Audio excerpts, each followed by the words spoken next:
Hello everyone, I hope you've been having a good week and have managed to take advantage of the slightly less pressured schedule that this time of year brings with it. Before I share my Dvar Torah for this week, I want to plug our Sunday morning Yom Limud.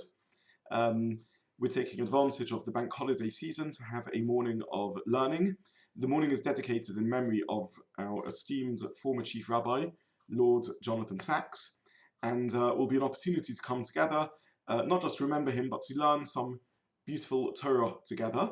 The morning will be introduced by our current Chief Rabbi, Mervis, who we're honoured will be joining us.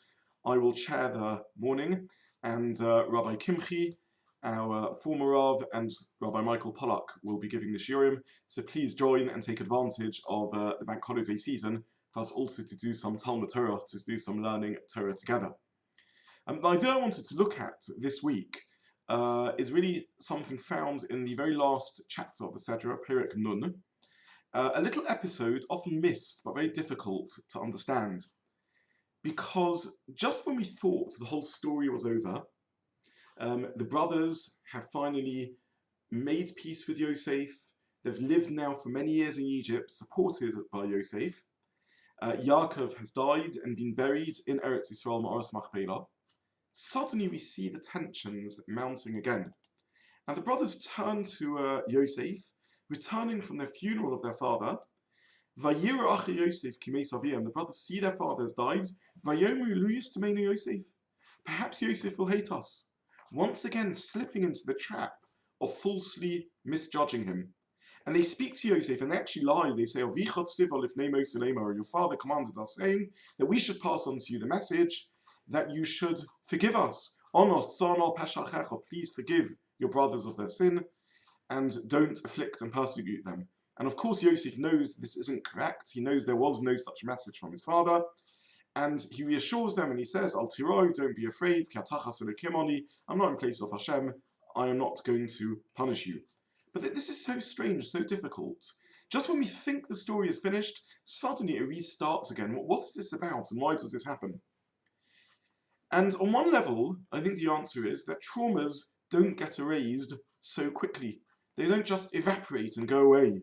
The tension remains and lingers, and this is part of the message of the Torah, that despite the resolution here, there is still something left over. And we know this is a running tension that runs through Jewish history, the rivalry between the kingdom of Yehuda and the kingdom led by the rebel breakaway, the tension between David and Shaul, David a representative of Yehuda, Shaul a representative of Binyamin, the family of Rachel, the civil war between Rechavam and Yeravam.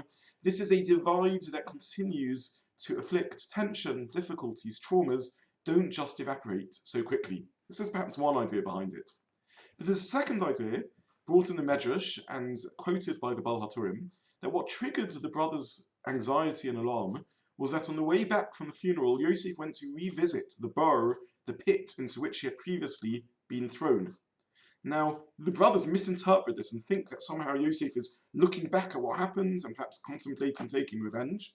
But in fact, Yosef's intentions were completely different. So why did Yosef go back to the pit? Why did he visit that burrow? What was he doing? And one answer is that he needed to go back to the past, to revisit it, whether literally, as the Medrash seems to say, or figuratively describing an idea. He's now an adult.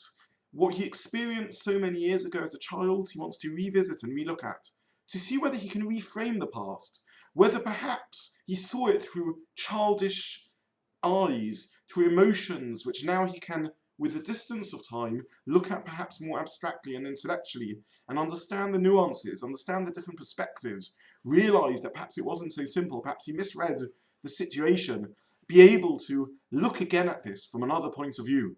What's incredible wisdom here, to realize that after we've been through a difficult time, perhaps when things have calmed down, it's healthy to go back, to relook at it, and to see if we can now, with a little bit more dispassionately, understand and reframe it, and think, were there other ways we could have dealt with it? Could we have handled it differently? Maybe we saw it overly childishly. Maybe with hindsight we can understand the story a little differently and bring ourselves to a healthier resolution. A second idea why he went to visit the pit, according to the Medrash, is he didn't just go to see it from a human perspective. He went to make the bracha of Sha'osali Neis b'makom hazeh. Thank you Hashem for doing a miracle for me, for saving me in this place. In other words, I'm not just going to look at it from my perspective, but from Hashem's perspective, to see the whole plan.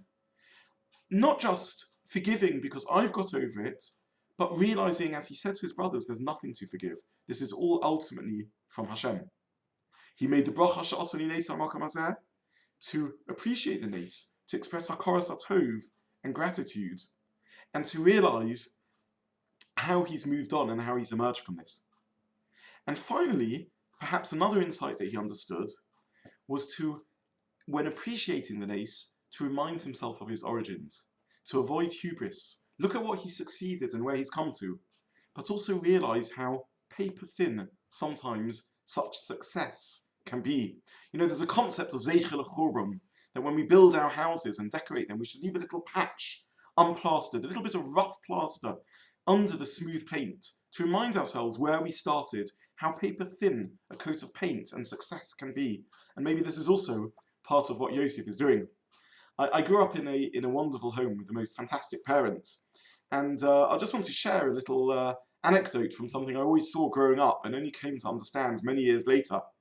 On the wall of our dining room at home in my parents' home was a framed picture frame containing bonds, certificates of bonds of money loaned to the government, but these were particularly interesting bonds because they were denominated in dollars, but not dollars from the USA, from the United States of America, but dollars from the Confederated States of America. You know, in the Civil War between 1861 and 1865, America split between the northern states loyal to the Union and the southern states that seceded and formed the Confederated States of America.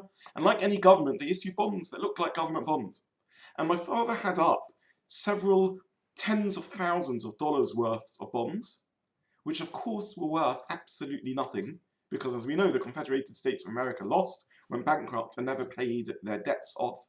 And these bonds remained as a historical artifact of interest, but with no worth whatsoever. And only as I entered into adulthood, I understood why my father had these up. A man who worked in finance all his life, and yet wanted that picture up as a constant reminder. One can make the best investments in the world, investing in loans from the Confederated States of America, government bonds. Gilt, what could be stronger, what could be safer? And yet they're only worth the paper they're printed on.